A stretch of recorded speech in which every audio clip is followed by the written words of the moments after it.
Hey, Coach, thanks for taking the time today. Thank you. We'll get started here with Bo Wolf and then Ruben Frank.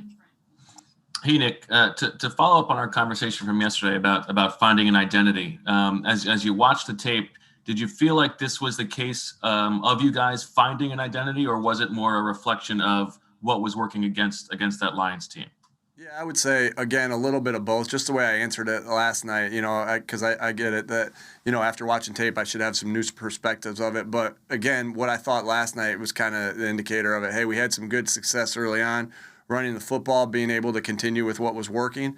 But, obviously we want to be able to be balanced in our attack and with running the football and setting up some play actions from that. So the game allowed for that in the situation that happened yesterday. But then again, we see that we can run the ball pretty well, and so we want to repeat the things that we do well as also. So now that doesn't always mean that it's the style of runs that we ran yesterday, right? Each style of runs is going to depend on what the defense is doing and with their defensive ends and their defensive linemen and the front seven guys. But there's no doubt that we want to be able to run it because that will only help our play action game and help Jalen moving forward. Do you get like a joking text message from Miles, like, where was all this running when I was healthy? No, actually, he texted me, "Hell yeah, coach," with all caps. Miles was obviously super excited for his teammates. Miles is a great teammate. He is a great person, great teammate, great player. I'm sure glad we have him on the team. Obviously, we're missing him right now and look forward to when he gets back. But that was his, in all caps, HELL space YEA. YEA, yeah. So that was his with an exclamation point after that. So Go ahead, Ruben, then Martin. Hey, Nick, I wanted to ask you about Devontae. He's had some drops the last couple games. What you see from him and what he needs to do to kind of get through this? Yeah, my big thing with drops is I played wide receiver, and so when you have a couple drops in a couple games back to back, my experience with wide receiver and my experience as a wide receiver individually is that you don't want to go there. You want to fix the issues that happen. You want to fix the technique that happened with it. Like with both cases in Devontae, they both were kind of, I don't know if you can see me, they both kind of hit him right there, right? And so, you want to get those reps but you don't want to make a big deal about it because that is something, a receiver dropping a ball, like I want Devontae to catch the ball really bad on 1st and 10 on the first play of the game, right? You want Devontae to catch the ball really bad. The fans want Devontae to catch the ball really bad. But nobody wants to catch the ball more than Devontae wants to catch that ball. That's just a spot with wide receiver play that I've never went. Like the coaching point, catch the ball, and getting mad at a guy for not catching the ball. Like you fix what's wrong, right? You fix what's wrong fundamentally, and you move on from it. It's been my experience to never dwell on a drop. And you just try to build that confidence back up. He knows he has good hands. He knows he has great hands. We have a lot of confidence in him. And so, it's just duplicating the style of catch that he dropped, which has been right in that midsection right there because, sometimes when it's right in that midsection, you're like, do I want to put my pinkies together? Do I want to put my thumbs together? Sometimes you get into this where you're not there at all. You're not in either of them. And so it's just correcting that and attacking that spot that he had a couple drops with. And so I'm confident he'll get out of that rut, but that's always been, obviously that's always been my thought as a wide receiver coach, as a wide receiver is, hey, fix the technique and move on. Go ahead, Martin, and then Chris Franklin. Hey, Nick, we noticed yesterday, obviously, you guys sat Eric Wilson, and I was kind of wondering, if that A is performance related and B, is it also a product of wanting to get guys like Davion Taylor on the field, and obviously Milton Williams played quite a bit. Are you feeling that the younger guys are getting more and more ready to play as the season goes along? With Eric and with the way it went down, Davion was going to play. Davion was going to play a little bit more, and so was TJ. And then there was a role for Alex in some of the third downs areas. And so what it really came down to is, we don't have the luxury anymore to dress that many linebackers. So what it came down to was who was gonna contribute more on special teams. And Sean has been such a good special teams presence for us these last, this last 8 weeks of the season. And so, that was kind of a numbers game there of kind of what happened and why we went there. But no doubt, we trust our young guys, and we trust the guys that, Milton, and we trust, Davion, and when we're growing and more confident in them, and because, they're giving us reason to. And so that was kind of the reason why, it was exciting, because we were able to give a game ball. We gave game balls obviously today. And when we had our team meeting, and Milton Williams was one of the guys on defense, was the guy on defense that got a game ball. So, I just wanted to throw that out there. Really excited about the way he played, and pleased with the way he played. We'll go to Chris and then Tim McManus. Hey, Nick, speaking of wide receivers, saw Jalen Rager was carted off sometime during the game. Is there any update to how severe that injury is, and how did Quez Watkins and the other receivers fill in for him when he left? Yeah. Well, no new update on Jalen. We'll see what happens this week. We're hopeful for this week, but we'll see as the week progresses. A game like yesterday is not one where the wide receivers, but are going to have a big stat game, right? But I thought Quez did a good job of blocking. I thought he was scrappy when he blocked and did his job. He had a big block on Jalen's jet sweep that we gave him that kind of sprung that one for an explosive play. So I thought the guys came in that filled in for Jalen did well. Quez did well in the return game, had one that could have got broke through there. A couple things happened on special teams there where it didn't. But guys stepped in nicely. We're hopeful that we get Jalen back as soon as possible. Go ahead, Tim, and then Ed Kratz. Hey, Nick, we don't have a perfect midway point of the season anymore, but curious to get your thoughts on your assessment of your performance through the first half of the first season as head coach. Yeah, again, I'm just trying to lead with an example of how to get better every day. And that's, if I want our guys to get better every single day, then I need to strive for it myself. And that's first holding myself accountable for everything that happens on that field. And so I don't think I've ever lacked in that. Like, I'm going to be the first one to tell you when it's my fault, and be able, just because I know that's important for leadership. And so and then, so that really, I mean, I don't have a letter grade on me. I'd love to be 5-3. I'd love to be 8-0, and then and so I'll keep my letter for myself in my head. But if we were a little bit better with 5-3, I'd have a higher letter grade for myself. Go ahead, Ed, and then Zach Berman. Yeah, hi, Nick. I know you'd like to talk to every player when they get released, and I just wondered how you approach the trade deadline. Here we are 24 hours or so away.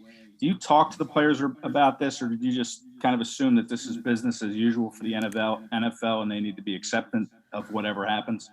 Are you saying if we trade them, or are you saying in before we trade them? Before you would trade somebody, or people's names that come up in trade rumors, do you talk to them about it? Yeah, I mean, you always just want to address anything. You want to address anything beforehand but there's a lot of things, and we can't really live in rumor world either, though, if you know what I'm saying, like, because there's a lot of rumors that are out there. And so, my experience is just to be honest with players and just to talk to players and be openly communicating with them. And again, rumors, are sometimes just that. And so there's nothing to talk about. But yeah, I always want to communicate with guys on everything and in every subject, just because, again, that's the first thing. Like, this connecting thing, I mean, I know I beat it. I know I beat the dead horse here of connection, but that's where it starts. And you got to connect with everything, and because that's where the player-coach relationship grows, and that's where, I think just the best teams happen, where the guys are connected and the coaches are connected. Go ahead, Zach, and then Rob Motti. Hey, Nick, what led to you going with Boston and Jordan over Kenny early in the game? Because that's a change from past weeks. And then going forward here, are you comfortable with Jordan on the practice squad, or do you think you need to get him on the 53? Yeah, that's a good question, Zach. Again, we wanted that first series. We felt good about practice with Boston, and that's why we started with him, and just the week of practice that led up into it. With backs, I think I've said this before, like, it's never going to be something like, hey, this back is having 20 carries, this back has 10, and this whatever the number is. Like, we're very aware that when a back gets a hot hand, we'll ride that hot hand, and that's just been my experience, and that's what we'll continue to do. A guy gets hot, we'll ride the hot hand. So that's kind of how that played out. As far as Jordan with the practice squad, bringing him up, obviously we're in constant communication with all these things. We want to be able to keep all our good players. If you brought Jordan up, then you have to put somebody down. So there's obviously, we know how important Jordan was to the win yesterday, and that we need him on this football team. And so that's always in communication. Obviously that's something we don't have to do right at this particular moment, but we'll keep talking through it as we go. Go ahead, Rob, and then Dave Zangaro.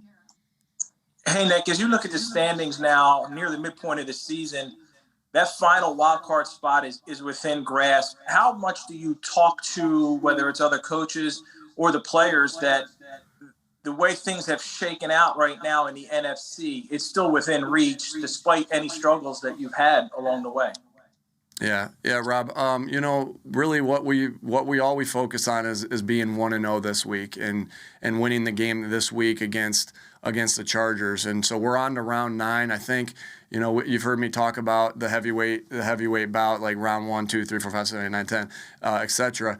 Right. And so really, like in any game, and I talk about this with dog mentality too, like you can't focus on what might happen in round, we're on to round 9 right now, but what might happen in round 10 and 11 and 12, or what might happen with the other team that, and it just gets exhausting, right? When you're like, well, we want this team to lose, or this team. Like, my experience is you take care of your business and you win your round, and you keep doing it over and over and over again, you're going to put yourself in position to be able to make it into the tournament at the end of the year. But you don't do that unless you take care of one round by one round over and over and over again. So the focus is completely on the Chargers, how we're going to get better every single day, how we're going to have that same preparation that we had last week, this week, how we're going to learn the plan for the Chargers, how we're going to practice with the intensity and the detail.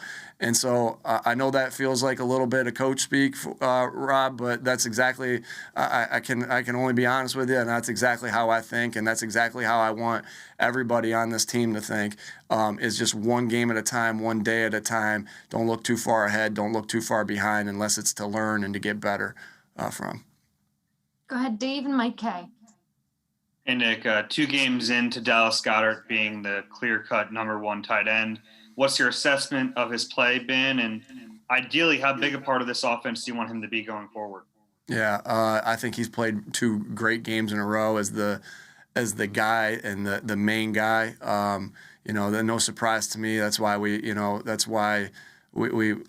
felt comfortable with what we did with Zach. And I saw Zach's had a couple good games as well, so happy for him as well. But we were really comfortable with that Dallas was ready for this role as to be the guy. He's excelled in it. He's blocked really hard. He's blocked really well. He's had 70 yards, I believe, in the last 2 games. He's had explosive play after explosive play. I would have liked that screen to go a little bit longer than he had yesterday. He had the 2 screens, but I wanted that one to go a little bit longer. He got a little bit wide on that, and I thought that would have turned into another big play right there had he hit it inside a little bit. But really excited about the way he's playing football, but again, not surprised to me. That's why we kind of moved in the direction that we moved in, and happy that Dallas is playing, and look forward to him continuing to be one of the main contributors to this offense in the passing game and in the running game. All right, we'll do 3 more here. So go ahead, Mike, John, and Jeff. Hey, Nick. I was curious, what's Kevin Patullo's role on marrying the run and the pass with the RPO game, and how does he work in concert with you and Shane on a weekly basis to make sure that you're kind of staying balanced but also getting the most out of the passing game? Yeah, Kevin's a major, the reason we wanted Kevin here, or the reason I wanted Kevin here was to be here because I just know how valuable he is in game planning. I know how valuable he is with the wide receivers and gives us a perspective of a old wide receiver coach and an old quarterback coach. So Kevin's in every game plan meeting, and when it's just, there's never a time where when I think about it, there's really never a time where it's just me and Shane. It's usually me, Shane, and Kevin, right? So Kevin, major contributor into what we're trying to do here, what we're doing here. And again, he does bring a wealth of knowledge in the RPO game, and he's helping us, make sure that we're meshed with things and formations are meshed together with the run and the pass. Our run pass ratio is where it needs to be. Again, Kevin's has just as much input and say as Shane and I in this whole thing. So couldn't be more happy that Kevin's involved. That's here with us. I was excited from the moment we were able to get Kevin here, and then he just continues to be the presence that we need him to be for our offensive staff. So super excited that we have Kevin here with our staff. Go ahead, John. Hi, Nick. Jack Driscoll, wondering if you had any update on him. And then linebackers, you talked about him a little bit earlier. Kind of wanted to get your thought from an offensive perspective. That's usually not a rotational position. Do you guys want to get to the spot where you have maybe 1 3-down guy or 2, or how does that affect from your offensive thinking when you're rotating linebackers? Sure. As far as Jack goes, we're hopeful for this week. No new update really, but we're hopeful for this week. We'll play that day by day here. As far as the linebackers, yeah, I mean that's a position that if you can keep fresh with some guys and some rotations, that's good. That's a good thing. I mean, I know they got to get in a groove as well, kind of almost in that similar aspect of running backs a little bit as well, but. It doesn't, if they're rotating, if they're playing I guess I don't really think of it that way with a linebacker. Like, okay, if they're rotating, sometimes you can tell if they're rotating that you get information based off of what coverages they might play if they're rotating. But as far as if that affects you as an offense, I don't believe it does. Like when teams are rotating guys, unless there's a tell there. And what I mean by that is like if every time you were going in the game with this linebacker, you were playing this coverage, that would be something that the offense could take advantage of. So just like in the run pass area where we want to stay balanced, we need to stay balanced in that aspect as well and make sure we're not giving any tells to the defense or to the offense when we sub into different linebacker groups. Last one here with Jeff. Nick, how much was your time in San Diego with the Chargers? Obviously now Los Angeles, wherever it was. And how fundamental was it in fostering your offensive philosophy? And did you have any pause in hiring Shane because you both came from similar backgrounds? I guess, it was a little bit of both, Jeff. I was in San Diego for 4 years and we moved up to Orange County. So we were all over the place a little bit while I was there. When we were in there in offense and Frank and I our staff, we developed the system that we had there. And then when Frank became the coordinator, I became the quarterback coach. We really just, obviously it was really big for my development that we were doing some of the things passing that it was really, we were a better passing team there than we were a running team. But, we found some things fundamentally that we liked, some ways we attacked the defenses together. Obviously that bridged itself into